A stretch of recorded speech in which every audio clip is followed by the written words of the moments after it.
this book is a three-part book. There's not a, well, there's kind of chapters in it, but kind of not. The chapters are actually just anatomical body parts, which is actually pretty interesting. There we go. So tonight we are going to reverse the rigor-mortis for the book called Warm Bodies. There's a movie too, but the movie blows, so we're doing the book. I absolutely hate the movie. I think y'all are gonna hate it too. If we had to do the movie, I gotta start by doing the synopsis. Okay. Gotta get all cozy. Okay. Warm Bodies. Our main character, is having a no-life crisis. He is a zombie. Okay? He has no memories, no identity, and no pulse. But he's a little different from his fellow dead. He may occasionally eat people, as you do. I mean, that's pretty much the standard on this channel. But he'd rather be riding abandoned airport escalators, listening to Sinatra in a cozy 747 he calls home, or collecting souvenirs from the ruin of civilization. And then he meets a girl. First as his captive, then his reluctant house guest. Julie is a blast of living color in R's gray landscape, and something inside him begins to bloom. He doesn't want to eat this girl, although she looks delicious. Basis for any relationship. He wants to protect her, but their unlikely bond will cause ripples they can't imagine, and the hopeless world won't change without a fight. Okay. So again, I say that the movie was really, really bad, so we're doing the book. There's a lot, as always, with adaptations. They leave a lot of shit out with the book. This is a 239-page book, so it's a very small, not super small, but it's pretty average length for a young adult audience, which is nice. And the print isn't too tiny either. Like, the print is pretty average. So it's all pretty much average young YA. Just this one's a little more gory. Ooh, anything else I want to tell you about this book before we jump right in? Well, gory horror romances are very much an underrated genre, especially in movies. So we have a little expert here. I'll just start reading. As I said, they're not really chapters in here. There are 3 parts to the book. Chapters are basically just anatomical body parts. So if you open up a biology book, that's what the chapter titles are. Just like an anatomical heart, anatomical brain, stuff like that. So we start off with a verse narrative of Gilgamesh by Herbert Mason. You have known, O Gilgamesh, what interests me. Drink from the well of immortality, which means to make the dead rise from the graves and the prisoners of their cells, the sinners from their sins. I think love's kiss kills our heart of flesh. It is only the way to eternal life, which should be unbearable if lived among the dying flowers and the shrieking farewells of the overstretched arms of our spoiled hopes. And it's from the Epic of Gilgamesh, Tablet 2, lines 147, 153, 154, 278, 279. Which in books, of course, you gotta have the experts. Step 1 is haunting.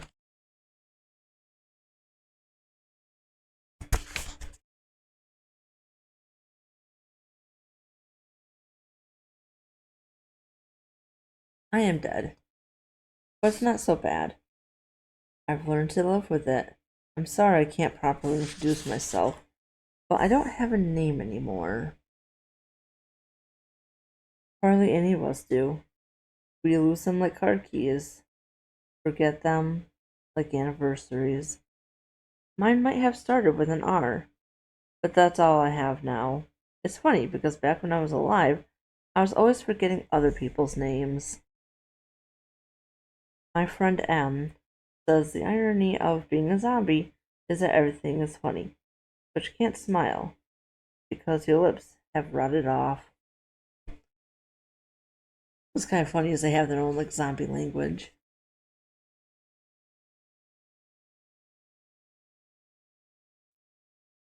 None of us are particularly attractive. Well, I mean, I beg to differ. But death have been kinder to me than some. I'm still in the early ages of decay. Just the gray skin, the unpleasant smell, the dark circles under my eyes. I could almost pass for a living man in need of a vacation. Before I became a zombie, I must have been a businessman, a banker, or broker, or some young temp looking for learning the ropes. Because I am wearing really nice clothes. Black slacks, gray shirt, red tie. Ed makes fun of me sometimes. He points at my tie and tries to laugh. A choked, gurgling rumble deep in his gut. His clothes are holey jeans and a plain white t-shirt. The shirt is looking pretty macabre by now. He should have picked a darker color. We like to joke and speculate about our clothes, since these final fashion choices are the only indication of who we were before we became no one. Some are less obvious than mine. Shorts and a sweater, skirt and a blouse. So we make random guesses. You were a waitress, you were a student, ring any bells? It never does. But no one I know has any specific memories, just a vague, vestigial knowledge of the world long gone. Faint impressions past lives and linger like phantom limbs. We recognize civilization, building cars, a general overview, but we have no personal role in it.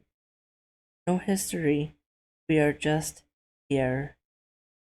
We do what we do, time passes, and no one asks questions. But like I said, it's not so bad. We may appear mindless, but we aren't.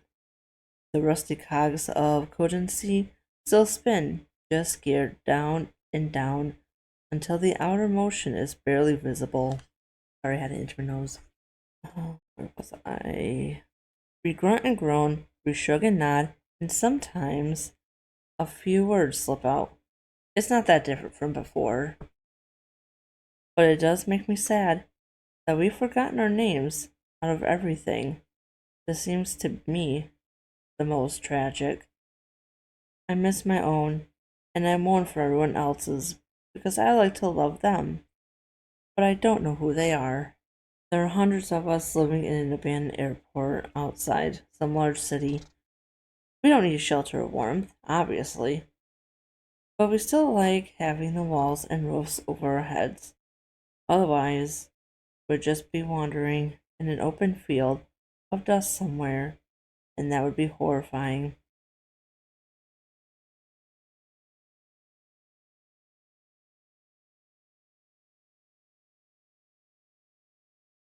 Thank you, Lyoko, for the emoji explosion. To have nothing at all around us, nothing to touch or look at, no hard lines whatsoever, just us, the gaping maw of the sky. I imagine that's what being full dead is like, an emptiness, vast and absolute. I think we've been here a long time. I still have all my flesh, but there are elders who are little more than skeletons, with clean bits of muscle, dry as jerky. Somehow it still extends and contracts, and they keep moving. I have never seen any of us die of old age. Left alone, with plenty of food, maybe we'd live forever. I don't know. The future is as blurred to me as the past. I can't seem to make myself care about anything to the right, left, or the present, and the present isn't exactly urgent. You might say death has relaxed me. I am riding the escalators when M finds me. I ride the escalators several times a day. Whenever they move, it's become a ritual. The airport is derelict, but the power still flickers on sometimes. maybe flowing from emergency generators, stuttering deep underground. Lights flash and screens blink, machines jolt into motion. I cherish yeah, I cherish these moments. Sorry, the feelings of things coming to life. I stand on the steps and ascend like a soul into heaven. That surgery dream of our childhoods, now a tasteless joke. After maybe 30 repetitions, I rise to find M waiting for me at the top. He is hundreds of pounds of muscle and fat draped on a 6'5" frame, bearded, bald, bruised, and rotten.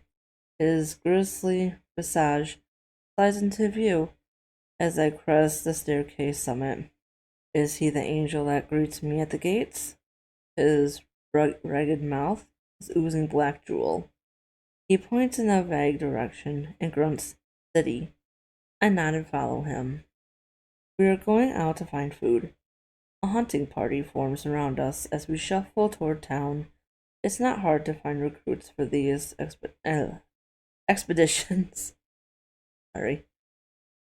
Hello, Potato King, and welcome to this dream, even if no one is hungry. Focused thought is a rare occurrence here, and we all follow it when it manifests. Otherwise, we'd just be standing around and groaning all day. We do a lot of standing around and groaning. Years pass this way. The flesh withers on our bones, and we stand here waiting for it to go. I often wonder how old I am. The city where we do our huntings is conveniently closed. We arrive around noon the next day and start looking for flesh. The new hunger is a strange feeling. We don't feel it in our stomachs. Some of us don't even have those. I'm reading the Holy Bible. Nope. But it's kind of close, isn't it? We are reading Warm Bodies by Isaac Marion. You were close. I mean, Jesus is technically a zombie, right? We feel it everywhere, equally a sinking, sagging sensation, as if our cells are deflating. Last winter, when so many living joined the dead, and our prey became scarce, I watched some of my friends become full dead. The transition was underdramatic. They just slowed down and then stopped, and after a while I realized they were corpses. It disquieted me at first, but it's against etiquette to notice when one of us dies. I distract myself with some groaning. Fully enough. It's kind of funny, even zombies have etiquette. I would think so. I think the world has mostly ended because the cities we wander through are as rotten as we are. Buildings have collapsed, rusted cars clog the streets, most glass is shattered, and the wind drifting through the hollow high-rise moans like an animal left to die. I don't know what happened, disease, war, social collapse, or was it just us, the dead replacing the living? I guess it's not so important. Once you arrive at the end of the world, it hardly matters which route you took. We start to smell the living as we approach a dilapidated apartment building. The smell is not the musk of sweat and skin, it's the effervescence of life energy, like the ionized tang of lightning and lavender. We don't smell it with our noses. It hits us deeper inside, near our brains, like wasabi. Wasabi's disgusting. We converge on the building and crash our way inside. We find them huddled in a small studio unit, with the windows boarded up. They are dressed worse than we are, wrapped in filthy tatters and rags, all of them badly in need of a shave. M will be saddled with a short blonde beard for the rest of his fleshy existence. But everyone else in our party is clean shaven. It's one of the perks of being dead. Another thing we don't have to worry about. Any more beards, hair, toenails, no more fighting biology. Our wild bodies have finally been tamed. Slow and clumsy, but the unswerving commitment, we launch ourselves at the living. Shotgun blasts fill the dusty air with gunpowder and gore. Black blood splatters the wall. The loss of an arm, a leg, a portion of torso. This is disregarded, shrugged off, a minor cosmetic issue. But some of us take shots to our brains, and we drop. Apparently, there's still something of value in that withered gray sponge, because if we lose it, we're corpses. The zombies to my left and right hit the ground with most thuds, but there are plenty of us. We are overwhelming. We set up the living and we eat. Eating is not a pleasant business. I chew off a man's arm, as you do, and I hate it. I hate his screams because I don't like pain. I don't like hurting people. But this is the world now. This is what we do. Of course, if I don't eat all of him, if I spare his brain, he'll rise up and follow me back to the airport. And that might make me feel a little better. I'll introduce him to everyone, and maybe we'll stand around and groan for a while. That's kind of funny. Just that sentence was silly. It's hard to say what friends are anymore, but that might be close. If I restrain myself, if I leave enough. But I don't. I can't. As always, I go straight for the good part. The part that makes my head light up like a picture bowl, a tube. Blah, blah, blah. Try that again. Head light up like a picture tube. There we go. I eat the brain. For about 30 seconds, I have memories, flashes of parades, perfume, music, life. Then it fades, and I get up, and we all stumble out of the city, still cold and gray, but feeling a little better. Not good exactly, not happy, certainly not alive, but a little less dead. This is the best we can do. Hello, Cinematic Sith. Welcome to the stream. We got some warm bodies that we're reading. Hope you enjoy. I trail behind the group as the city disappears behind us.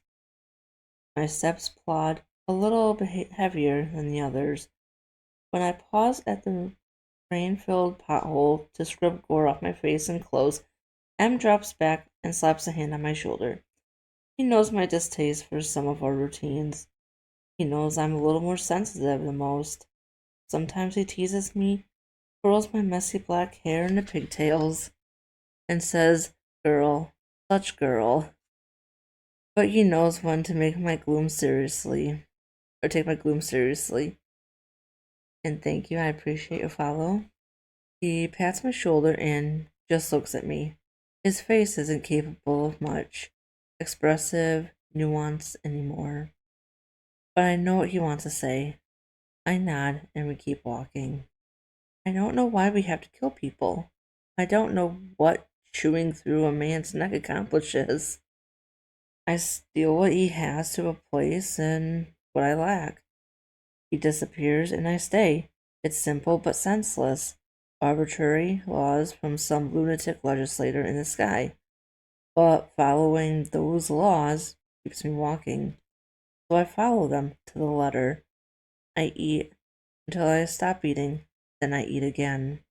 How did this start? How did we become what we are?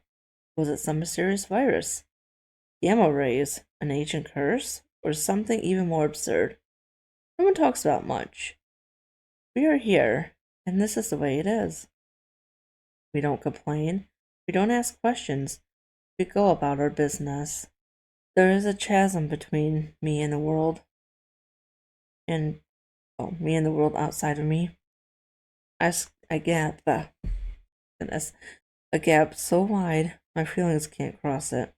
But the time my screams reach the outside, they have dwindled into groans. I'm gonna pause and take a sip real quick. That's good lemon water. At the arrival's gate, we are reading A Warm Bodies by Isaac Marion. The movie sucks, the book is better, so I decided to do that tonight. At the arrival's gate, we are greeted by a small crowd watching us with hungry eyes or eye sockets. We drop our cargo on the floor. Two mostly intact men, a few meaty legs, and a dismembered torso. All still warm. Call it leftovers, call it takeout, or fellow dead fall on them, and feast right there on the floor like animals. The life remaining in those cells will keep them from full dying. But the dead who don't hunt will never quite be satisfied. Like men at sea, when deprived of fresh fruit, they will wither in their deficiencies, weak and perpetually empty, because the new hunger is a lonely monster. It grudgingly accepts the brown meat and lukewarm blood, but what it craves is closeness, the grim sense of connection that courses between their eyes and ours in those final moments like some dark negative of love. I wave to M and then break free from the crowd. I have long since acclimated to the dead's pervasive stench, but the reek rising off of them today feels especially fetid. Breathing is optional, but I need some air. I wander out into the connecting hallways and ride the conveyors. I stand on the belt and watch the scenery scroll by through the window wall. Not much to see. The runways are turning green, overrun with the grass and brush. Jets lie motionless on the concrete like beached whales. White, the monumental. Moby Dick conquered at last. Before, when I was alive, I could never have done this. Standing still, watching the world pass by me, thinking about nearly nothing. I remember effort. I remember targets and deadlines, goals and ambitions. I remember being purposeful, always, everywhere, all the time. Now, I'm just standing here on the conveyor, along for the ride. I reach the end, turn around, and go back the other way. The world has been distilled. Being dead is easy. After a few hours of this, I notice a female on the opposite conveyor. She doesn't lurch or groan like most of us. Her head just lolls from side to side. I like that about her. And that she doesn't lurch. Oh, where was I? That she doesn't lurch or groan. I catch her eye and stare at her as we approach. For a brief moment, we are side by side, only a few feet away. We pass and travel to the opposite ends of the hall. We turn around and look at each other. We get back to the conveyors. We pass each other again. I grimace as she grimaces back. On our third pass, the airport power dies, and we come to a halt perfectly in line. I wheeze hello, and she responds with a hunch of her shoulder. I like her. I reach out and touch her hair. Like me, her decomposition is at an early stage. Her skin is pale and her eyes are sunken, but she has no exposed bones or organs. Her irises are an especially light shade of that strange pewter gray all the dead share. Her grave clothes are black skirt and snug white button up. I suspect she used to be a receptionist. Under her chest is a silver name tag. She has a name. I stare hard at the tag. I lean in close, putting my face inches from her boobs, boobas, her breasticles.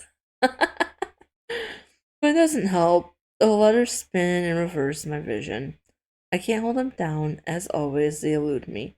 Just a series of meaningless lines and blots. Another of M's undead ironies.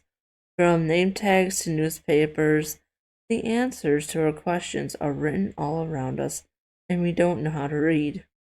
I point to the tag, look at her eyes. Your name? She looks at me blankly. I point at myself and pronounce the remaining fragments of my own name.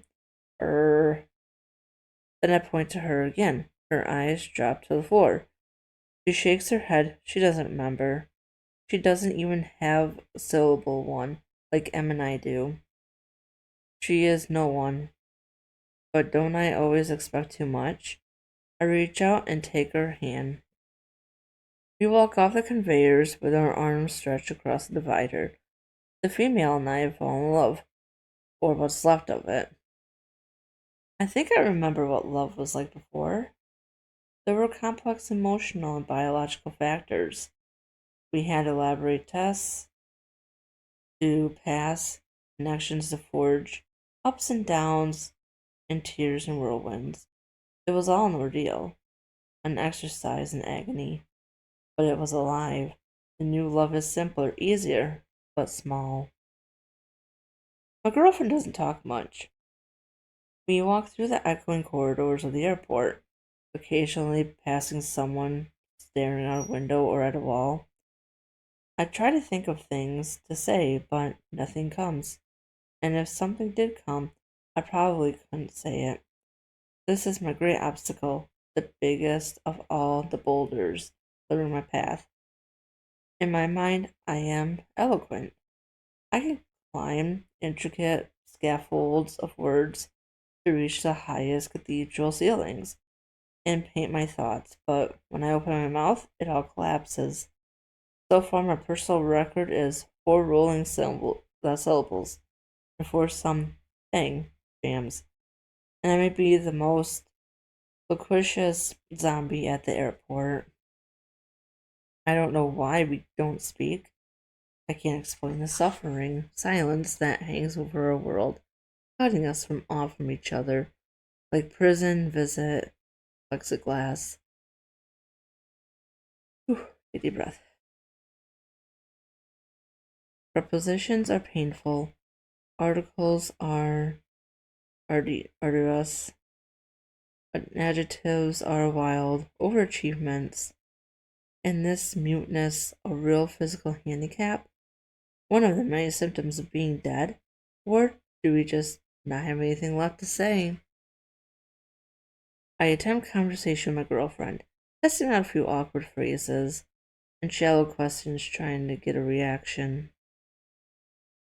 out of her any twitch of wit, but she just looks at me like I'm weird. We wander for a few hours, directionless. Then she grips my hand and starts leading me somewhere. We stumble our way down the haltered escalators and out of the tarmac. I sigh wearily. She is taking me to church. Yeah, there is some like religious subtext in here too, but it's like nothing too jarring. The dead have built a sanctuary on the runway.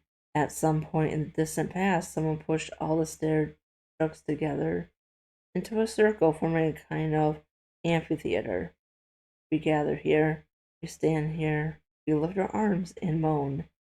The ancient Bonnies wave their skeletal limbs in the center circle, rasping out dry, wordless sermons through toothy grins. I don't understand what this says, like with most religion. Thank you, Lyoko, for the hydrate and the posture check. Oh, I should sit. Oh, there we go. Definitely gotta do that posture check. Oh, I'm gonna scoot this over. Oh, thank you.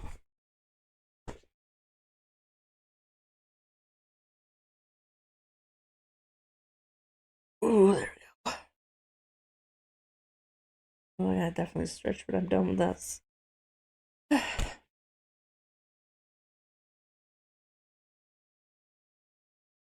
Let's see, where were we? Oh, I don't understand what this is. Like most religion. I don't think any of us do, but it's the only time we willingly gather under the open sky.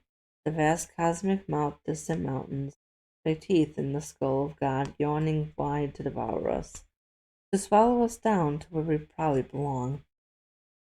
My girlfriend appears to be more devout than I am. She closes her eyes and waves her arms in a way that looks almost heartfelt.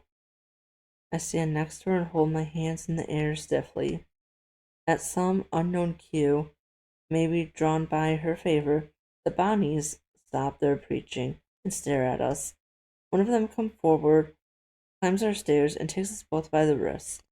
It leads us down into a kind of circle and raises our hands in his clawed grip. It lets out a kind of roar, an unearthly sound like a blast of air through a broken hunting horn, shockingly loud, frightening birds out of trees. The congregation murmurs in response, and it's done. We are married. We step back into the stair seats. The service resumes. My new wife closes her eyes and waves her arms. The day after our wedding, we have children. A small group of Bonnies stop us in the hall and present them to us. A boy and a girl, both around 6 years old. The boy is curly blonde with gray skin and gray eyes, perhaps once Caucasian. The girl is darker with black hair and ashy brown skin, deeply shadowed around her steely eyes. She may have been Arabic. The Bonnies nudge them forward, and they give us tentative smiles, hug our legs. I pat them on their heads and ask their names, but they don't have any.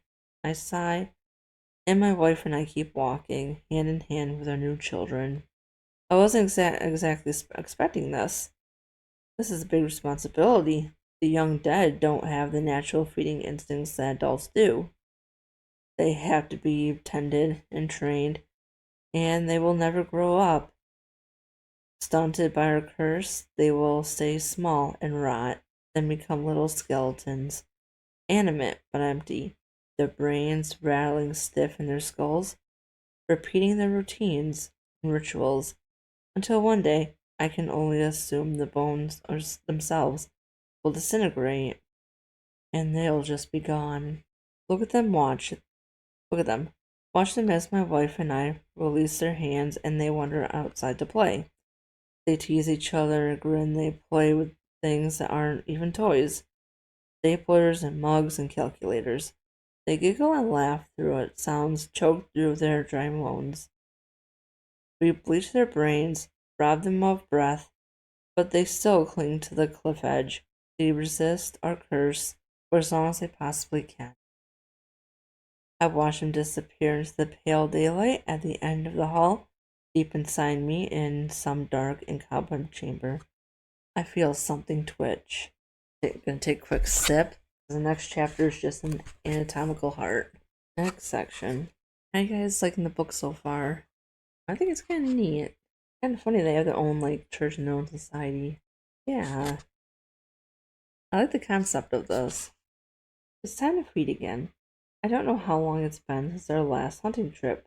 Probably just a few days, but I feel it. I feel electricity in my limbs, fizzling, fading. I see relentless visions of blood in my mind, that brilliant, mesmerizing red, going through the bright pink tissues, an intricate web and polyp fractals, pulsing and vibrating with life. Yeah, the movie left out like a lot of stuff, like he doesn't have wife or kids in there, and it also leaves out what we're gonna see in a little bit. Because I'm not gonna give too much away, and I don't think I can remember what they are anyway. But yeah, the movie really freaking sucked compared to the book. I find M in the food court talking to some girls.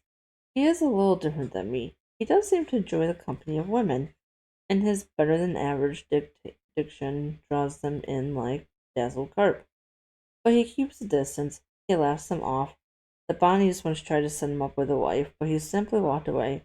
Sometimes I wonder if he has a philosophy, maybe even a worldview. I like to sit down with him and pick his brain just a tiny bit, somewhere in the frontal lobe, to get a taste of his thoughts. But he's too much of a tough guy to ever be that vulnerable. Diddy, I say, putting my hand on my stomach. Food. The girls he was talking to look at me and shuffle away. I notice I make some people nervous, so I can't guess why. Interesting. Just ate. I'm frowning at me a little. 2 days ago. I grab my stomach again. Feel empty. Feel dead. He nods. Marriage.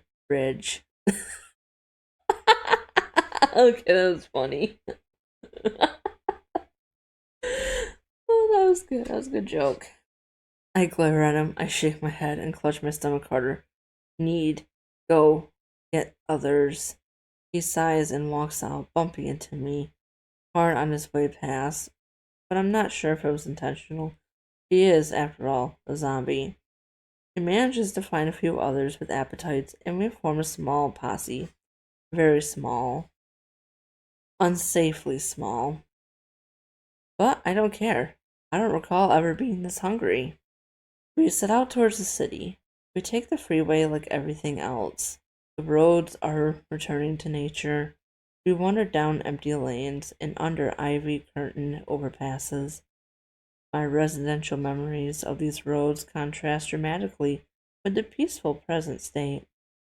I take a deep breath of the sweet, silent air. We push deeper into the city than usual. The only scents I pick up are rust and dust. The unsheltered living are getting scarcer, and the ones with shelter are venturing out less frequently. I suspect their stadium fortresses are becoming self sufficient. I imagine vast gardens planted in the dugouts, bursting with carrots and beans, cattle in the press box, rice paddies in the outfield.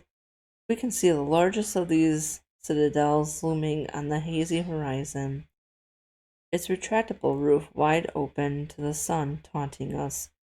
But finally we sense prey. The life scent electrifies our nostrils, bright and strong. They're close, and there are a lot of them, maybe half our own number. We hesitate, stumbling to a halt. Em looks at me, looks at her small group, and then back at me. No, he grunts. I point towards a collapsed skyscraper that's emitting the aroma, a cartoon tendril of scent beckoning us. Come hither. Eat, I insist. Em shakes his head. Too many. Eat. He looks at our group again. He sniffs the air. The rest of them are undecided. Some of them also sniff wearily, but others are more single-minded like me. They groan and drool and snap their teeth. I'm getting agitated. Need it, I shout, glaring at Em. Come on. I turn and start speed lumbering towards the skyscraper. A focused thought. The rest of the group reflexively follows. Em catches up and walks beside me, watching me with an uneasy grimace, spurred to an unusual level of intensity by my desperate energy. Our group crashes through the revolving doors and rushes down the dark hallways. Some earthquake or explosion has knocked out part of the foundation, and the entire high rise leans at a dizzying funhouse angle. It's hard to navigate the zigzagging halls, and the inclines make it challenging to even walk, but the scent is overpowering. After a few flights of stairs, I start to hear them as well, clattering around and talking to each other in those steady, melodious streams of words. Living speech has always been a sonic phenomenon to me, and I spasm briefly when it hits my ears. I've yet to meet another zombie who shares my appreciation for those silky rhythms. M thinks it's a sick fetish. As we approach the level of the building, some of us start groaning loudly, and the living hear us. One of them shouts the alarm, and I hear guns cocking, but we don't hesitate. We burst through a final door and rush them. M grunts when he sees how many there are, but he lunges with me at the nearest man and grabs his arms, while I rip out his throat. The burning red taste of blood floods my mouth. The sparkle of life sprays out of his cells like citrus mist from an orange peel that I suck at. Oh, suck it in. The darkness of the room is pulsing with gunfire, and by our standards we are grossly outnumbered. There are only 3 of us to every one of them. But something is tipping things in our favor. Our manic speed is uncharacteristic of the dead, and our prey are not prepared for it. Is this all coming from me? Creatures without desire don't usually move quickly, but they're following my lead. Okay. And I am an angry whirlwind. What has come over me? Am I just having a bad day? There is one other factor working to our advantage. These living are not seasoned veterans. They are young teenagers, mostly boys and girls. One of them has such gruesome acne. He is likely to get shot by mistake in this flickering light. Their leader is a slightly older kid with patchy beard, standing on a cubicle desk in the middle of the room and shouting panic commands to his men. As they fall to the floor under the weight of our hunger, as dots of blood pointilize the walls, this boy leans protectively over a small figure crouched below him on the desk. A girl, young and blonde, bracing her bird-bone shoulder against her shotgun as she fires blindly into the dark. I leap across the room and grab the boy's boots. I pull his feet out from under him, and he falls, cracking his head on the edge of the desk. Without hesitation, I pounce on him and bite through his neck. Then I dig my fingers into the crack of his skull and pry his head open like an eggshell. His brain pulses hot and pink inside. I take a deep, wide, ravenous bite. And I am Perry Calvin, a 9-year-old boy growing up in a rural nowhere. The threats are all some distant coast, and we don't worry about them here, other than the emergency chain link fence between the river and the mountain ridge. Life is almost normal. I'm in school and I'm learning about George Washington. I'm riding my bike down dusty roads in shorts and a tank top, feeling the summer sun broil the back of my neck. My neck hurts. I am eating a slice of pizza with my mom and dad. It's my birthday, and they are doing what they can to treat me, though their money isn't worth much anymore. I've just turned 11, and they're taking me out to see one of the countless zombie movies popping up lately. I'm so excited I can barely taste my pizza. I take an oversized bite of the thick cheese sticks in my throat. I choke it back up, and my parents laugh. Tomato sauce stains my shirt like I am 15, gazing out the window at the looming walls of my new home. Color gray, sunlight drifts down through the stadium's open roof. I'm at school again, listening to a lecture about salvage safety and trying not to stare at the beautiful girl sitting next to me. She has short, choppy blonde hair and blue eyes that dance with cry of amusement. My palms are sweating, my mouth is full of laundry lint, and when class ends, I catch her in the hall and say, "Mom, spaghetti." Sorry. Hi, she says. I'm new here. I know. My name's Perry. She smiles. I'm Julie. She smiles. Her eyes glitter. I'm Julie. She smiles. I glimpse her braces. Her eyes are classic novels and poetry. I'm Julie, she says. She says, Perry. Julie whispers in my ear as I kiss her neck.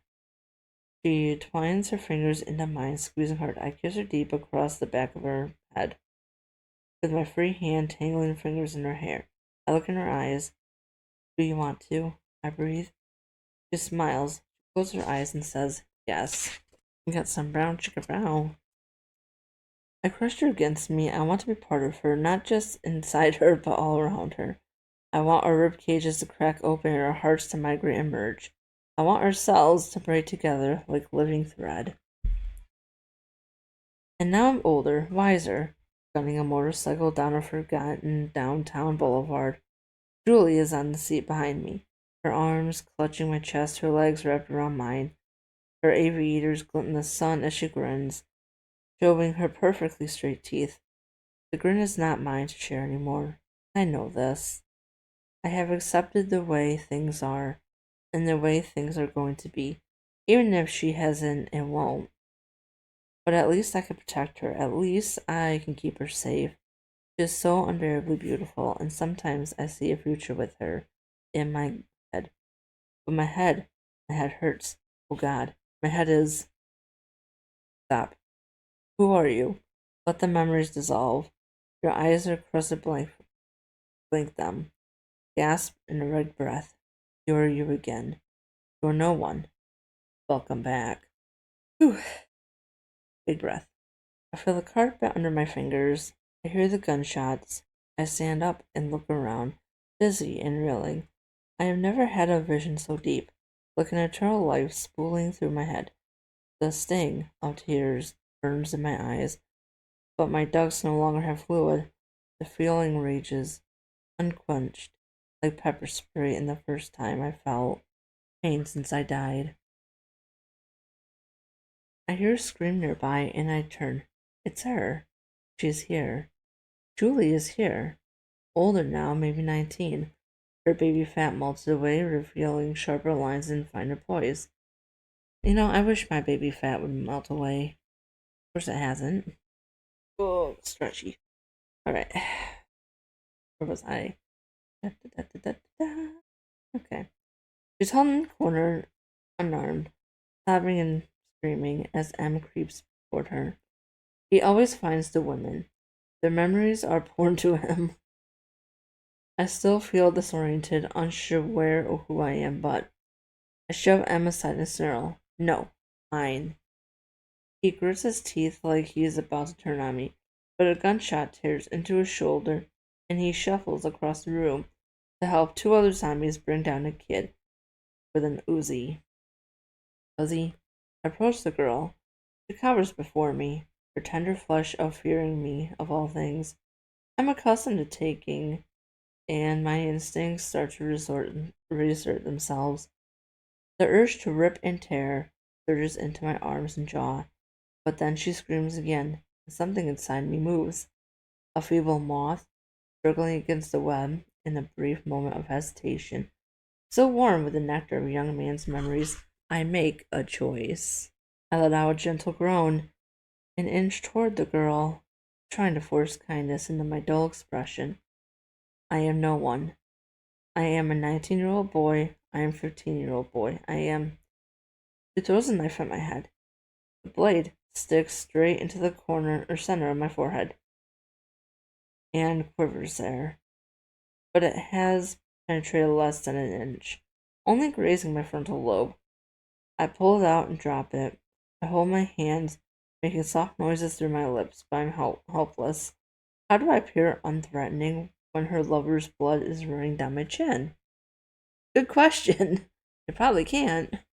I'm just a few feet away from her now. She is fumbling through her jeans for another weapon. Behind me, the dead are finishing their butchery. Soon they will turn their attention to this dim corner of the room. I take a deep breath. Julie, say. It rolls off my tongue like honey. I feel good saying it. Her eyes go wide. She freezes. Just that a little bit. There we go. A lot better. Julie, I say again. I put out my hands. I point at the zombies behind me. I shake my head. She stares at me, making no sign that she understands. But when I reach out to touch her, she doesn't move, and she doesn't stab me. I reach my free hand to the head wound of a fallen zombie and collect a palmful of black, lifeless blood. Slowly, with gentle movements, I smear on her face, down her neck, and onto her clothes. She doesn't even flinch. She's probably catatonic. As you would be, and I would be too. I take her hand and pull her to her feet. At that moment, the others finished devouring their prey and turn to inspect the room. Their eyes fall on me. They fall on Julie. I walk toward them, gripping Julie's hand, not quite dragging her. She staggers behind me, staring straight ahead. Sniffs the air cautiously, but I know he is smelling exactly what I'm smelling. Nothing. Just a negative smell of dead blood. It's spattered all over the walls, soaking into our clothes, and I smeared carefully on a young living girl, concealing the glow of her life under its dark, overpowering musk. Without a word, we leave the high-rise and head back to the airport. I walk in a daze, full of strange and kaleidoscopic thoughts. Julie holds limply my hand, staring at the side of my face with wide eyes and trembling lips. And that's the end of the second chapter. The next chapter is just it's the eternal carotid artery, the upper division of their nerve. It's weird. I think we're probably gonna get through 2 more, possibly 3. The next one's gonna be kind of long, but the next 2 are gonna be pretty short. Oh, we're on page 21 now. Oh, gotta stretch. Just taking a tiny break. Oh, stretchy stretch. We're back, man.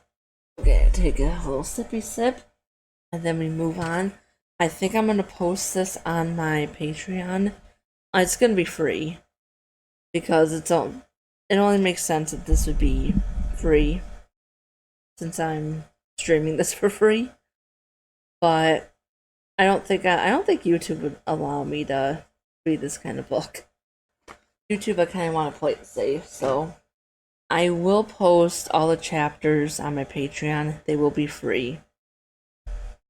So once I'm done, I'm gonna just download the video, label it, and call it good. But that is a project for later UA in an hour. Still got quite a ways to go. Let's see, how far are we to? Yeah, we're not even like we're not even like halfway to part 2 of this book. Alright, we go again. Next chapter. After delivering our abundant harvest of leftover flesh to the non-hunters, the Bonnies, the children, and the stay-at-home moms, I take Julie to my house. My fellow dead give me curious looks as I pass. Because it requires both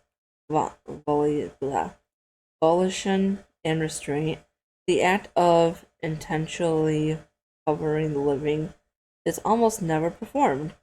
Most conversions happen by accident. A feeding zombie is killed or otherwise distracted before finishing his business. Voro interruptus. The rest of our converts arise from traditional deaths, private affairs of illness or mishap, or classical living on living violence that take place outside of our sphere of interest. So the fact that I have purposely brought this girl home unconsumed is a thing of a mystery, a miracle on par with giving birth. Em and the others allow me plenty of room in the halls, regarding me with confusion and wonder. If they knew the full truth of what I'm doing, their reactions would be less moderate. Gripping Julie's hand, I hurry her away from their probing eyes. I lead her to gate 12, down the boarding tunnel and into my home. A 747 commercial jet. It's not very spacious. The floor plan is impractical. But it's the most isolated place in the airport, and I enjoy the privacy sometimes. It even tickles my numb memory. Looking at my clothes, I seem to like the kind of person who probably traveled a lot. Sometimes when I sleep here, I feel the faint rising sensation of flight, the blast of recycled air blowing in my face, the soggy nausea of packaging sandwiches, and then the fresh lemon zing of poison in Paris, the burn of Tajin in Morocco. Are these places all gone now? Silent streets? Cafes full of dusty skeletons? Julie and I stand in the center aisle, looking at each other. I point to a window seat and raise my eyebrows, keeping her eyes solidly on me. She backs into the row and sits down. Her hands grip the armrest like the plane is in flaming death dive. I sit in the aisle seat and realize an involuntary wheeze. Looking straight ahead at my stacks of memorabilia, every time I go in the city, I bring back one thing that catches my eye. A puzzle, a shot glass, a Barbie, sex toys. Flowers, magazines, books. I bring them here to my home, strew them around the seats and aisles, and stare at them for hours. The piles reach the ceiling now. Em keeps asking me why I do this. I have no answer. Not eat. I groan at Julie, looking at her in the eyes. I won't eat. She stares at me. Her lips are tight and pale. I point at her. I open my mouth and point at my crooked, blood-stained teeth. I shake my head. She presses herself against the window.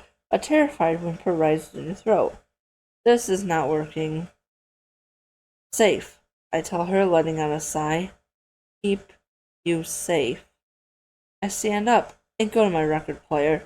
I dig through my LP Cool collection in the overhead compartments and pull out the album. I take the headphones back into my seat and place the big metal cans on Julie's ears. She is still frozen, wide-eyed. The record plays. It's Frank Sinatra. I can't hear it faintly through the headphones, like a distant eulogy drifting in autumn air. Last night, when we were young. I close my eyes and hunch forward. My head sways vaguely in time with the music, as verses float through the jet cabin, blending together in my ears. Life was new, so real, so right.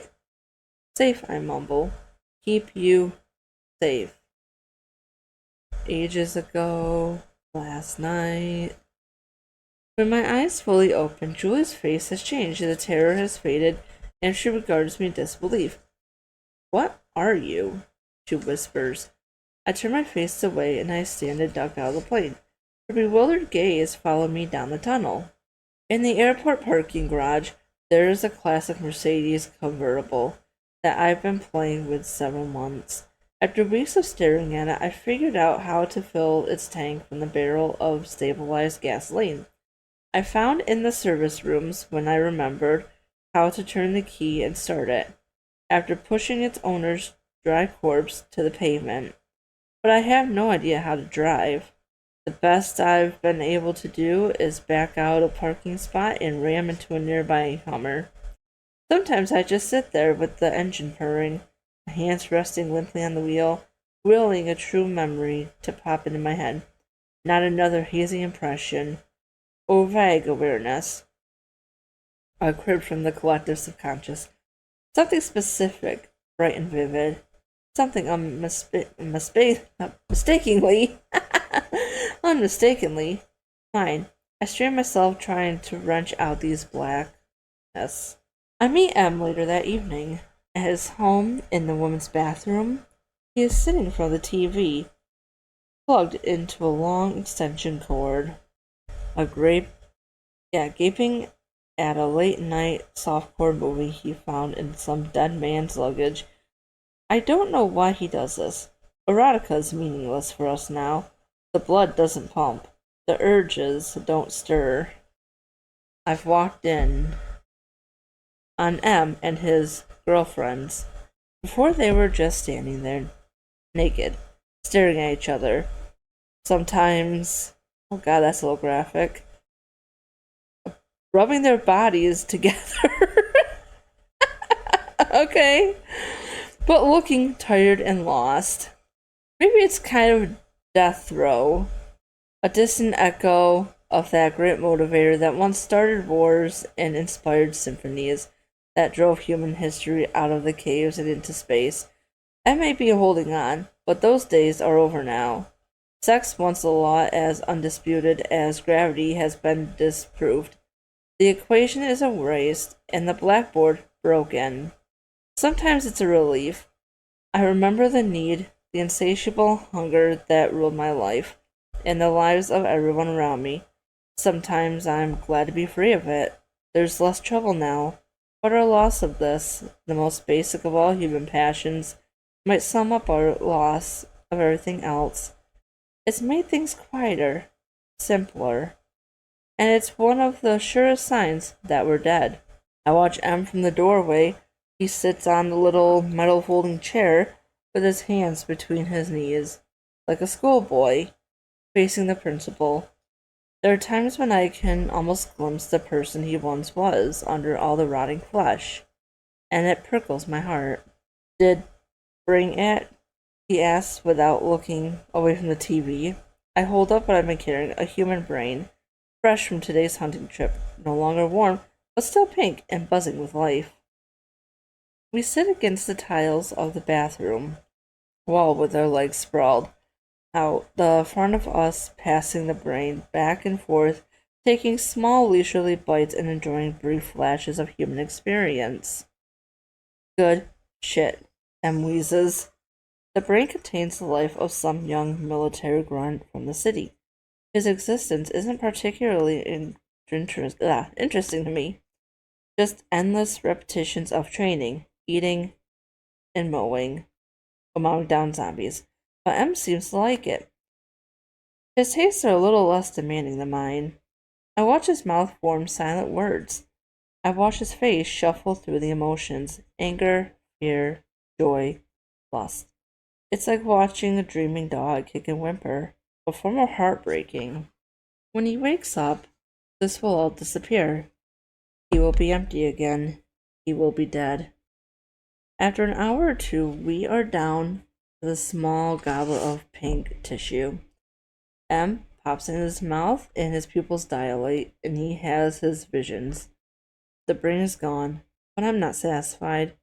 I reach furtively into my pockets and pull out a fist-sized chunk that I've been saving. This one's different.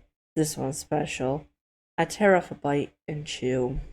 I am Perry Kelvin, a 16-year-old boy watching my girlfriend with her journal, or in her journal. The black leather cover is tattered and worn. The inside maze of scribbles, drawings, little notes, and quotes. I am sitting on the couch with the salvaged first edition of On the Road, longing to live in my era, but this one, and she is curled into my lap. Penning furiously, I poke my head over to her shoulder, trying to get a glimpse.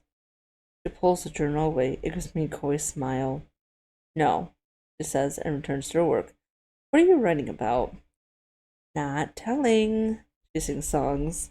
Journal or poetry? Oh, silly. Am I in it? She chuckles, and I lace my arms around her shoulders. She burrows into me a little deeper. I bury my face in her hair and kiss the back of her head, the spicy smell of her shampoo. Emma's looking at me. You have more.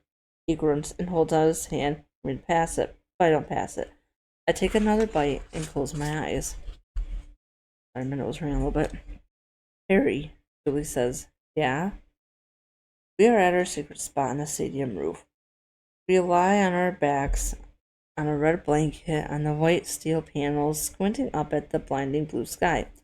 I miss airplanes, she says. I nod. Me too. Not flying in them. I never got to do that anyway with Dad, the way he is. I just miss airplanes. That muffled thunder in the distance, those white lines, the way they sliced across the sky and made designs in the blue. My mom used to say it looked like etch and sketch. It was so beautiful. I smiled at the thought. She's right, airplanes were beautiful. So were fireworks, flowers, concerts, kites, all the indulgences that we can no longer afford. I like how you remember things, I say. She looks at me. But we have to. We have to remember everything. If we don't, by the time we grow up, they'll be gone forever. I close my eyes and I let the scorching light blaze red through my lids. I let it saturate my brain. I turn my head and kiss Julie. We do the do on the blanket on the stadium roof, 400 feet above ground. The sun stands guard over us, kind-hearted chaperone smiling silently. Hey! My eyes open. Emma's glaring at me. He makes a grab for the piece of brain I have in my hand, and I yank it away. No, I growl. I suppose Emma's my friend, but I would rather kill him than let him taste this. The thought of his filthy fingers poking and fondling these memories makes me want to rip his chest open and squish his heart in my hands. Stomp his brain till it stops existing. This is mine. Em looks at me. He sees the warning flare in my eyes, hears the rising air raid siren. He drops his hand away. He stares at me for a moment, annoyed and confused. Oh, Gart, he mutters, and locks himself in the toilet stall. Oh, thank you, Leoka, for the posture check and the hydrate. Oh gosh. Oh, stretchy. Oh, that snapped. Alright. We're almost done with this chapter, and then we've got a little bit to go. Alright, still going strong. I leave the bathroom with abnormally purposeful strides. I slip into thought and through the door of the 747. I stand there in the faint oval of light. Julie is lying back in the reclined seat, snoring gently. I knock on the side of the fuselage, and she bolts upright, instantly awake. She watches me wearily as I approach her. My eyes are burning again. I grab her messenger bag off the floor and dig through it. I find her wallet, and then I find a photo, a portrait of a young man. I hold the photo up to her eyes. I'm sorry, I say hoarsely. She looks at me, stone-faced. I point my mouth, and I clutch my stomach. I point to her mouth, and I touch her stomach. Then I point out the window at the cloudless black sky of merciless stars. It's the weakest defense for murder ever offered, but it's all I have. I clench my jaw and squint my eyes, trying to ease the dry sting. Julie's lower lip is tensed. Her eyes are red and wet.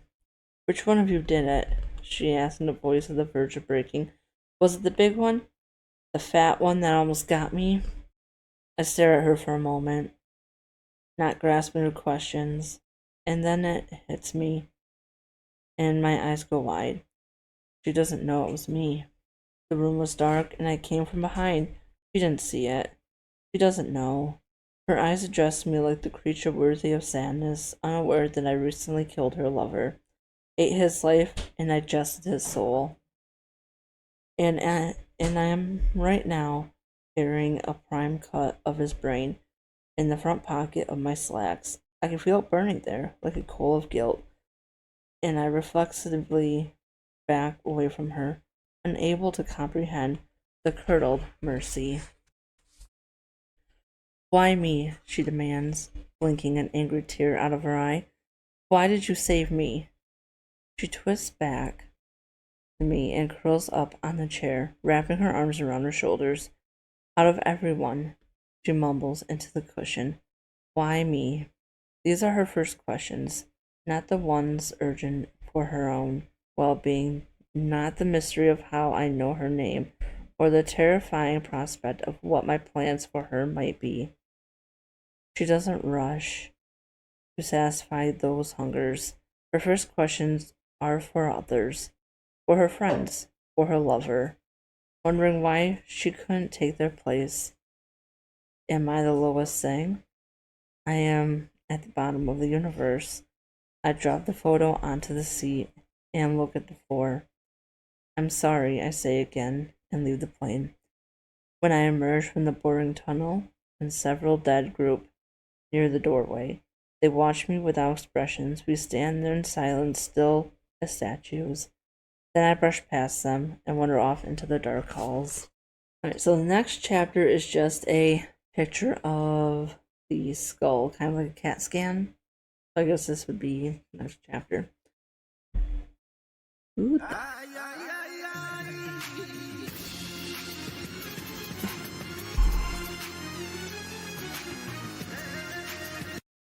Thank you for the follow.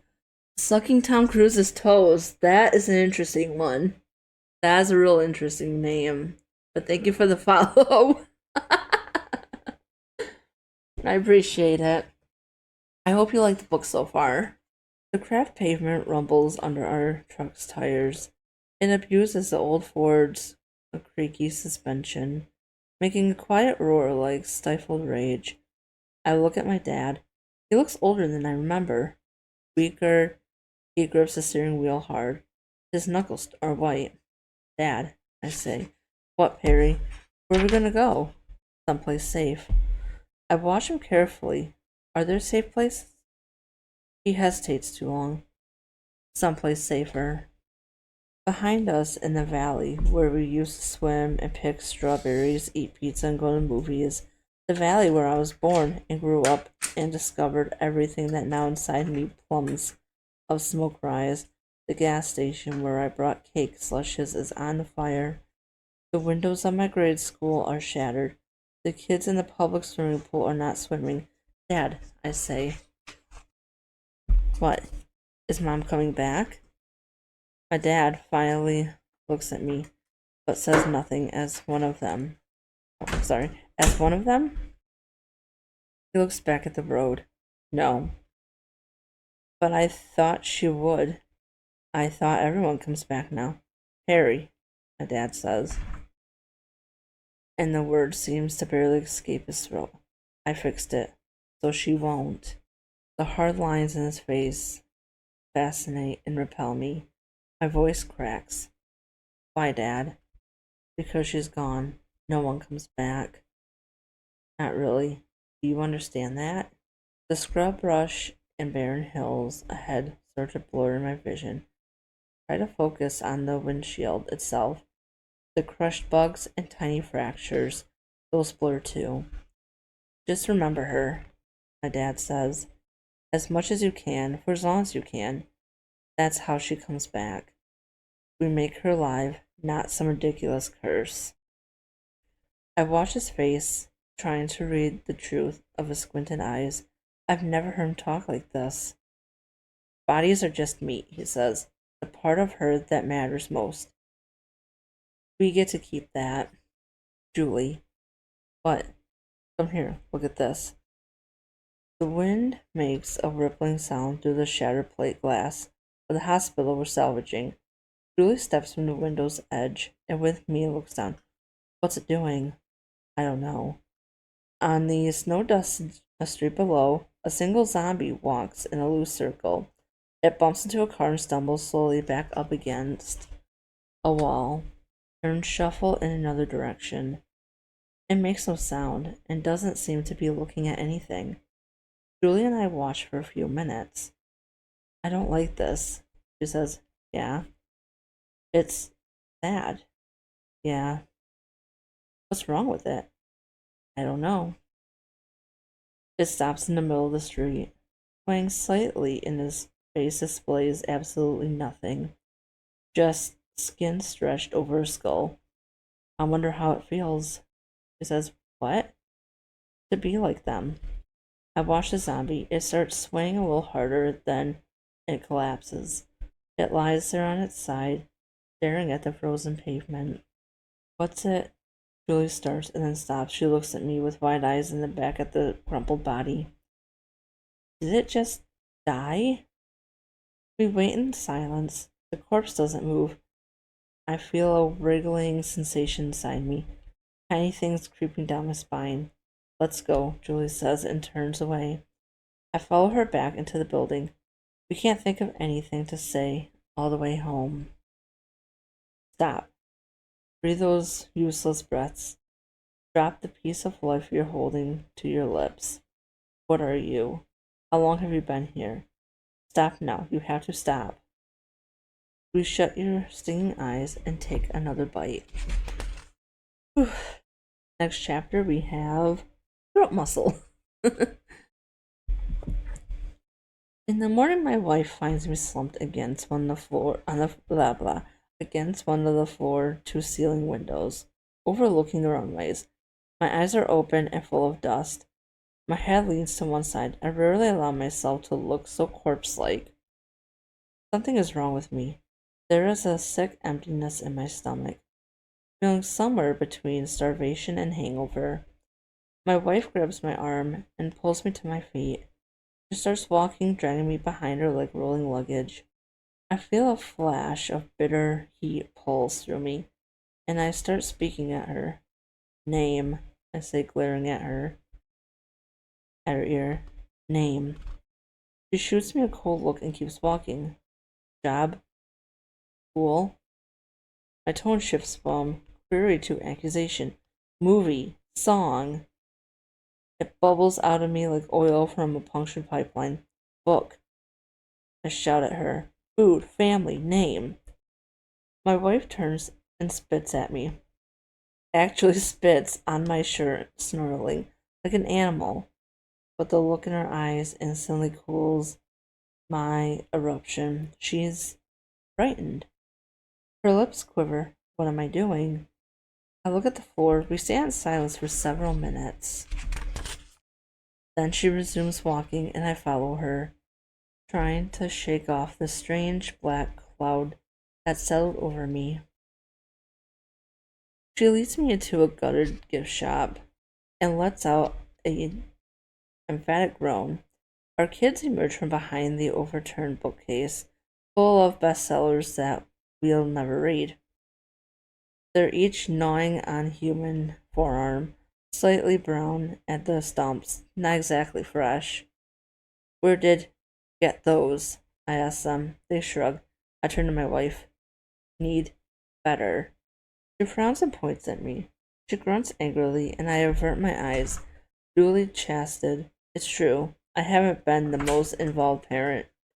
Is it possible to have a midlife crisis if you have no idea how old you are? I could be in my early 30s or late teens. I could be younger than Julie. My wife grunts at the kids and gestures down the hall. They hang their heads and make a wheezy whining noise, but they follow us. We are taking them to the first day of school. Some of us may be the same industrious dead who built the Bonnie's Stair Church, have built a classroom in the food court by stacking heavy luggage into high walls. As my family and I approach, we hear groans and screams from inside the arena. There is a line of youngsters in front of the entryway, waiting their turn. My wife and I lead our kids to the back of the line and watch the lesson now in progress. 5 dead youth are circling a skinny, middle-aged living man.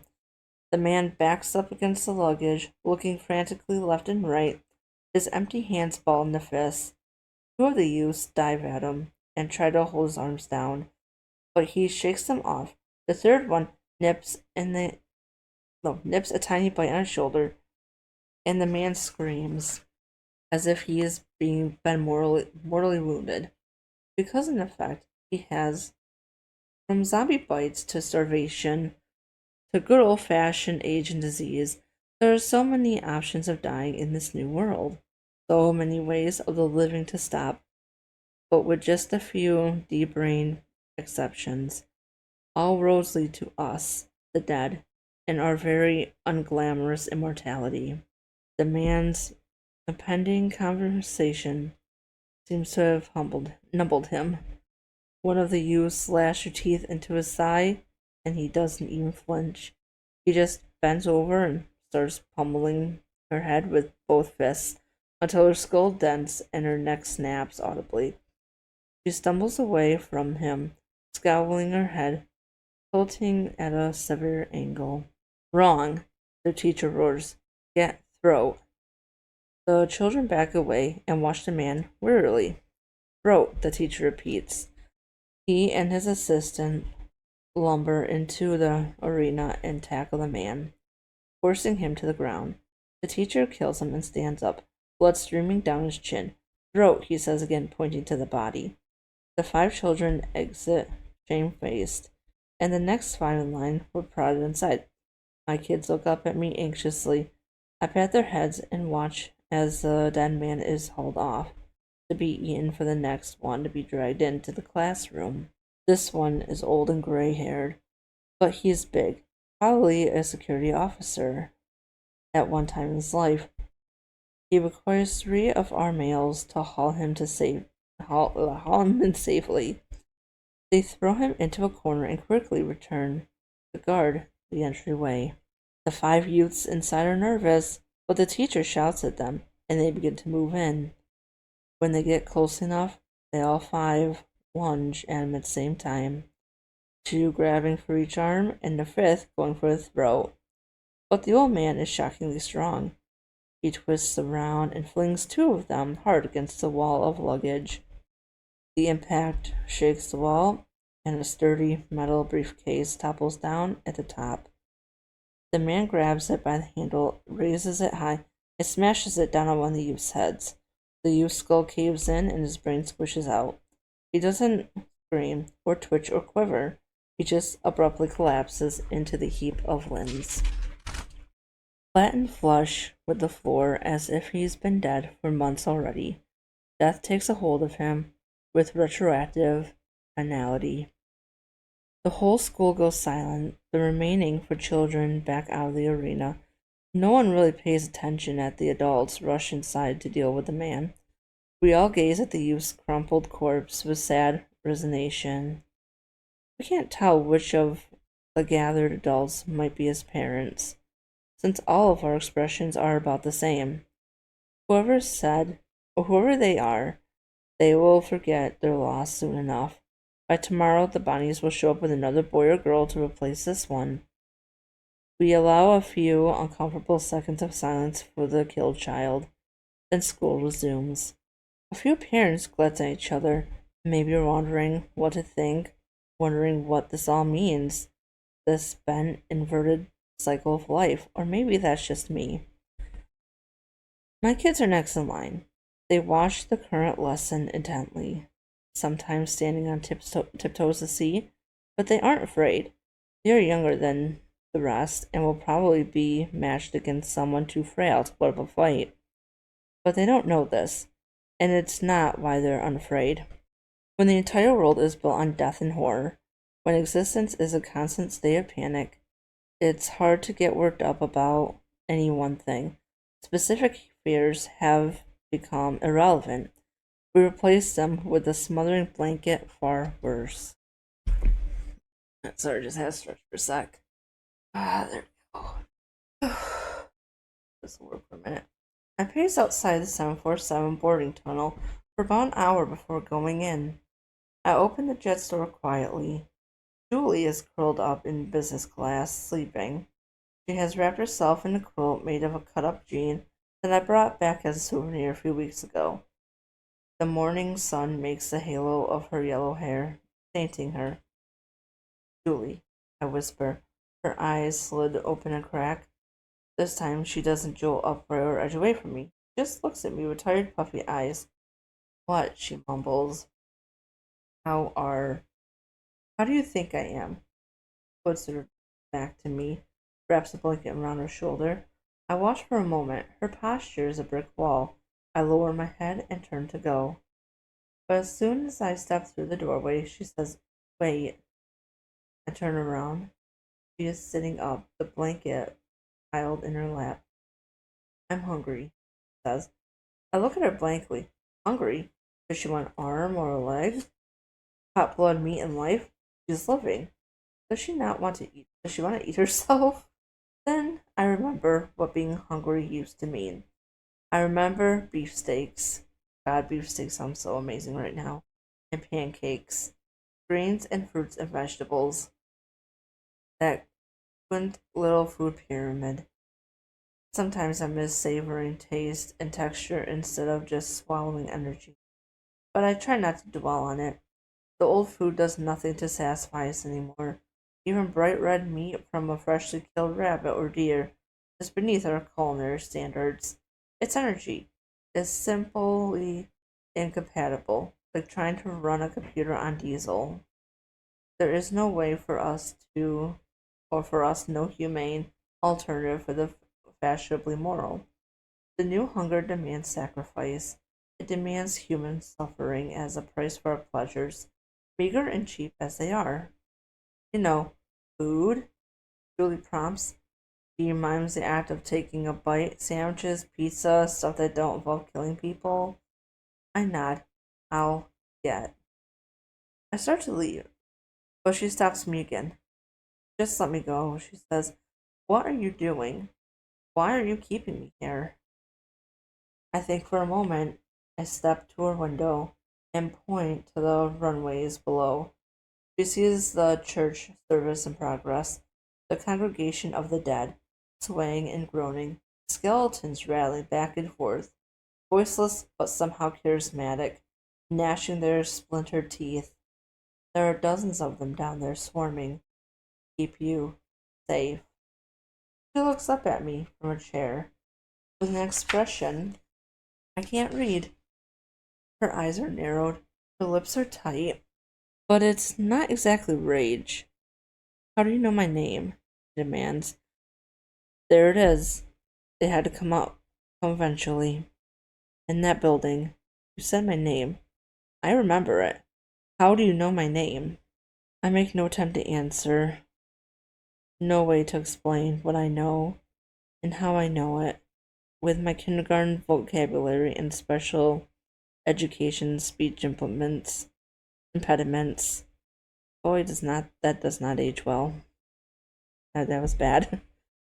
But anyway, so I simply retreat, exiting the plane and trudging up the boarding tunnel, feeling more acutely than ever the limitations of what I am. As I stand at gate 12, considering where to go from here, I feel a touch on my shoulder. Julie is standing behind me. She stuffs her hands into the pockets of her tight black jeans, looking uncertain.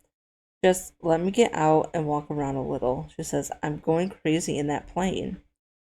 I don't answer. I look around the hallways. Come on, she says. I walk in here and nobody ate me. Let me go with you and get food. You don't know what it's like. Or you don't know what I like. This is not entirely true. I know she loves pad thai. I know she drools over sushi. I know she has a weakness for greasy cheeseburgers, despite the stadium's rigorous fitness routines. But that knowledge is not mine to use. The knowledge is stolen. I nod slowly and point at her. Dead, I pronounce. I click my teeth through an exaggerated zombie shuffle. Okay, she says. I lumber around in a circle with slow, shaky steps, letting out an occasional groan. Got it. I take her by the wrist and lead her into the hallway. I gesture in each direction, indicating the small cliques of zombies wandering in the dim morning shadows. I look her straight in the eyes. Don't run. She crosses her heart. Promise. Standing so close to her, I find that I can smell her again. She has wiped much of the black blood off her skin, and through the gaps, I can detect traces of her life energy. It bubbles out and sparkles like champagne, igniting flashes deep in the back of my senses. Still, holding her gaze, I rub my palm into a recent gash on her forearm, and although it's nearly dry now, I manage to collect a thin smear of blood and slowly spread this ink on her cheek and down her neck. She shudders but doesn't pull away. She is, at the bottom of everything, a very smart girl. Okay, I ask, raising my eyebrows. She closes her eyes, takes a deep breath, cringes at the smell of my fluids, and nods. Okay. I walk and she follows, stumbling along behind me and groaning every 3 or 4 steps. She is overdoing it, overacting like high school Shakespeare, but she will pass. We bump through the crowds. No one glances at us. To my amazement, Julie's fear seems to be diminishing as we walk, despite the obvious peril of her situation. At a few points, I catch her fighting a smile after letting out a particularly hammy moan. I feel an unfamiliar but pleasant sensation on my lips, tugging them upward. This is new. Do we have time for one more chapter? I think we might. Let me take a tiny break. Get some sips in. How do you guys like the story so far? Oh, lemon water. One more chapter, and then I think we're gonna call it because I think we'll be about halfway through the first part. And again, if you have missed any part of the story, I'm gonna put this on my Patreon for free. It's only right because I don't think YouTube will allow me to do this. So I'll do that. I'll make like a folder for stories that we read on stream and just do that. But the next chapter looks like, I don't know what that looks like. Parts of the artery. Okay. So I take Julie to the food court, and she gives me an odd look when I immediately start moving toward the Thai restaurant. As we get closer, she cringes and covers her nose. Oh God, she moans. The warming bins in front of frothing with dried up rot, dead maggots and mold. I'm pretty much impervious to odor by now, but judging by Julie's expression, it's foul. We dig around to get back, in the back room for a while, but the airport's intermittent power means the freezers only work part time, so everything inside is rancid. I head toward the burger joint. Julie gives me that quizzical look again and follows me. In the walk-in freezer, we find few burger patties that are currently cold, but have clearly been thawed and refrozen many times. Dead flies speckle the white freezer floor. Julie sighs. Well, I look off to the distance, thinking the airport does have a sushi bar, but I remember a little about sushi, and if a few hours can spoil a fish hamachi fillet.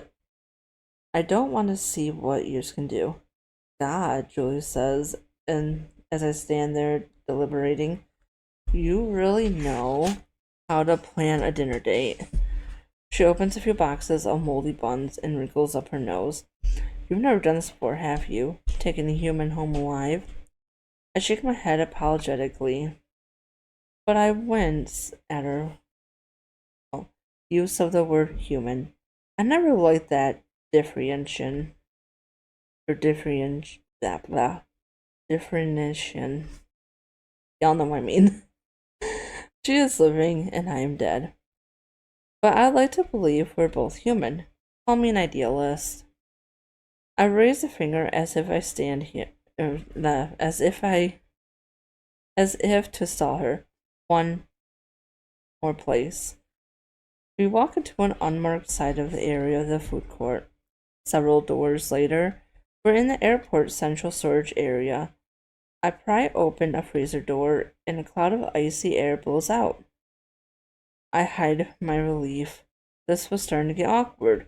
We step inside and stand among shelves stacked high with in-flight meal trays. What have we here? Julie says. I start digging through the low shelves, inspecting the Salisbury steaks and processed potatoes, next to whatever glorious preservatives they contain in the meals appear to be edible. Julie scans the labels on the upper shelves. She can't reach and suddenly beams, showing rows of white teeth and the childhood braces she made perfect. Look, pad thai, I love. She trails off, looking at me uneasily as she points to the shelf. I'll have that. I stretch over her head and grab a tray of frozen pad thai. I don't want any of the dead to see Julie eating this lifeless waste, these empty calories. So I led her to the table, hidden behind some collapsed postcard kiosks. I try to steer her far from the school as possible, but we can still hear the wretched screams echoing down the halls. Julie keeps her face utterly placid during even the shrillest of wails, doing everything short of whistling a tune, and show that she doesn't notice the carnage. Is this for my behalf or hers? We sit down at the cafe table, and I set the meal tray in front of her. Enjoy, I say. She jabs at the frozen solid noodles with a plastic fork. She looks at me. You really don't remember much, do you? How long has it been since you ate real food? I shrug. How long has it been since you died or whatever? I tap my finger against my temple and shake my head. She looks me over. Well, it can't have been very long. You look pretty good for a corpse. Well, it sounds like she's trying to rizz him up a little bit. I wince again. Her language, but I realize she can't possibly know the sensitive cultural connotations of the word corpse. Em uses it sometimes as a rough joke, and I use it myself in some of my darker moments, but coming from the outsider ignites defensive indignation. She wouldn't understand. I breathe deep and let it go. Anyway, I can't eat it like this. This is pushing a plastic fork into the food until one of the tines snaps. I'm going to go find a microwave. Hold on. She gets up and wanders into one of the empty restaurants. She had forgotten her stumble, and her hips sway rhythmically. It's a risky, but I find myself not caring. Here we go, she says when she comes back, taking a deep whiff of spicy steam. I haven't had haven't had Thai in forever. We don't do real food at the stadium anymore. Just basic nutrition and Herbtian. Herbtian diets. Or tablets. Herbtian powder. Herbtian juices. Jesus H. Gross. She sits down and takes a bite of freezer burnt tofu. Oh wow, that's almost tasty. I hate tofu. Tofu is so disgusting to me. I hate the texture. Uh, but Julie stops eating and looks at the bottle. She looks at me and smiles. Why, Mr. Zombie, you read my mind. She twists off the cap and takes a long drink. I haven't had beer in a while either. No mind-altering substances allowed in the stadium. Have to stay alert at all times, stay vigilant, blah blah blah blah blah. She takes another drink and gives me an appraising look as laced with sarcasm. Maybe you're not such a monster, Mr. Zombie. I mean, anyone who appreciates a good beer is halfway okay in my book. I look at her and hold a hand to my chest. My name, I wheeze, but can't think of how to continue. She sets the beer down and leans forward a little. Do you have a name? I nod. Her lip curls in an amused half smile. What's your name? I close my eyes and think hard, trying to pull it out of the void. But I've tried this so many times before. I say, trying to pronounce it.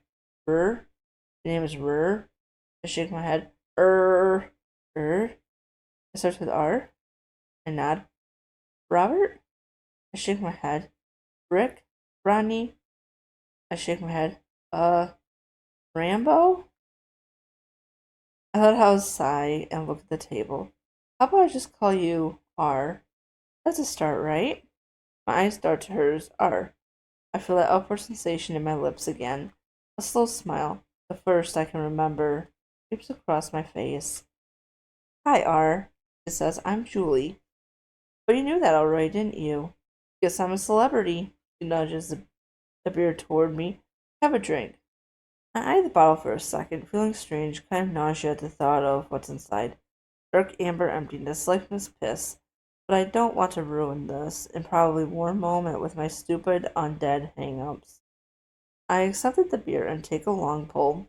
I could feel it trickling down the perforations of my stomach and dampening my shirt. And to my amazement, I feel a slight buzz spreading through my brain. This isn't possible.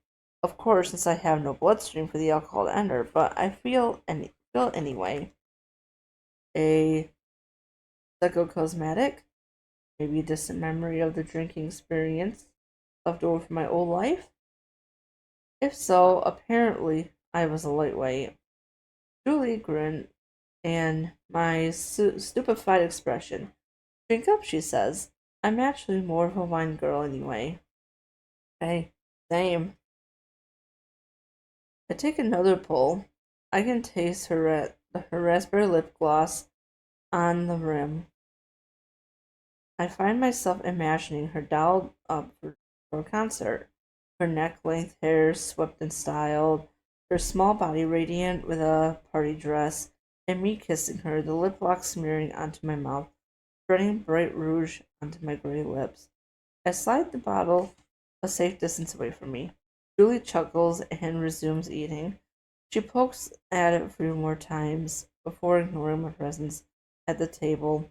I'm about to make a doomed attempt at small talk when she looks up at me, all traces of joviality gone from her face, and says, So, R, why are you keeping me here?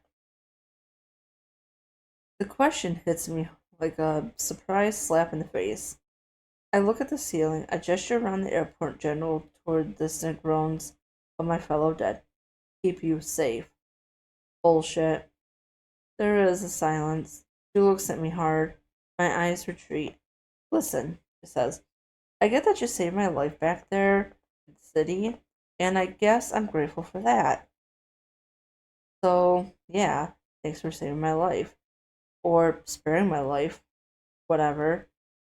But you walked me into this place. I'm sure you could walk me out. So again, why are you keeping me here? Her eyes are like hot irons on the side of my face, and I realize I can't escape. I put my hand on my chest over my heart. My chest pumping, no blood. So, oh, sorry. My heart, does that pitiful organ still represent anything? It lies motionless in my chest, pumping no blood, serving no purpose, and yet my feelings still seem to originate inside its cold walls. My muted sadness, my vague longing, my rare flickers of joy, the pool in the center of my chest, and seep out from there, diluted and faint but real. I press my hand against my heart, and then I reach slowly toward Julie, and I press it against hers. Somehow I manage to meet her eyes. Almost done with this chapter, and then we're going to call it quits for the night. Okay. She looks down my hand, then gives me a dry stare. Are you fucking kidding me? I withdrew my hand and dropped my eyes on the table, graceful that I'm incapable of blushing. Need to wait, I mumble. They think you're new convert. They'll notice. How long? Few days. They'll forget. Jesus Christ, she sighs and covers her eyes with her hand, shaking her head. You'll be okay, I tell her. Promise. She ignores this. She pulls an iPod out of her pocket and stuffs the earbuds into her ears. She returns to her food, listening to music that's just a faint hiss to me. This day is not going well.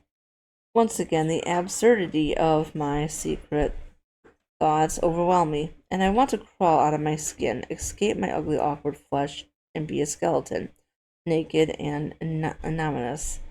I'm about to stand up and leave when Julie pulls a bud out of one ear and gives me a squinting, conturing look. You're different, aren't you? She says. I don't respond. Because I've never heard zombie talk other than brains and all that silly groaning, and I've never seen a zombie take any interest in humans beyond eating them. I've definitely never had one buy me a drink. Are there others like you?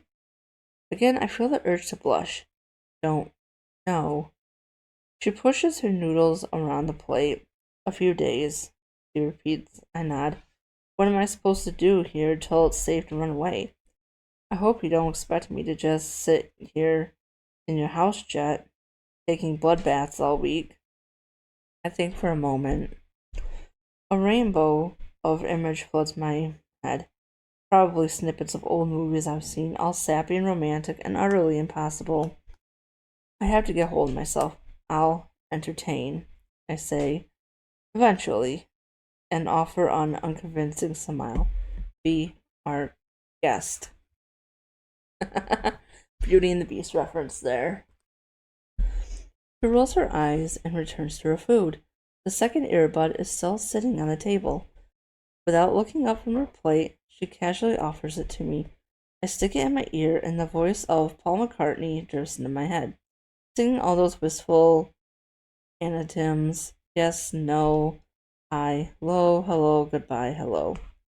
You know, John Lennon hated this song, Julie says as it plays, speaking into my direction, but not really addressing me. He thought it was meaningless gibberish, funny coming from a guy who wrote I Am the Walrus. Goo goo gijoob, I say. Well, not only that, but funny coming from a guy that married Yoko Ono. She was like a screaming banshee. Anybody see that clip of her and Chuck Berry and John Lennon? It was originally supposed to be like John Lennon and Chuck Berry was John Lennon's hero, and they were on stage together and they were singing. And then Yoko Ono took it upon herself to ruin that moment. Yeah, that was fucking terrible. But she stops, looks at me, tilts her head in pleasant surprise. Yeah, exactly right. She takes a sip of beer, forgetting the imprints on my lips on the bottle, and my eyes widen in brief panic. But nothing happens. Maybe my infection can't travel through soft moments like these. Maybe it needs the violence of the bite. Anyway, she says, it's a little too chipper for me right now. She skips the song. I hear a brief snip of Ava Gardner singing Bill. Then she skips a few more times, lands on a familiar pop song, and cranks the volume. I'm distantly aware of the music, one of those dark, dissonant brutalities clinging chants that dominated the airwaves during the last gaps of civilization. But I have turned out.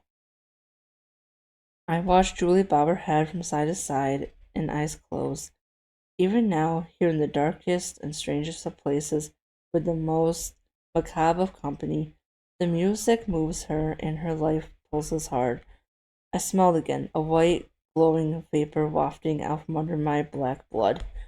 And even for Julie's safety, I can't bring myself to smother it. What is wrong with me? I stare at my hand and its pale gray flesh, cool and stiff. I dream it pink, warm and supple, able to guide and build and caress. I dream my necrotic cells shrugging off their lethargy, inflating and lighting up like Christmas, deep in my dark core. Am I inventing all this like the beer buzz, a placebo, an optimistic illusion? Either way, I feel the flatline of my existence, disrupting, forming, heartbeat hills and valleys. And the next chapter is just the bloodstream, the supporting cell, and the vessel undergoing lymphoid change. I still think it's kind of cool that they don't actually number the chapters, they're just various body parts. But anyway, that will be it for the night.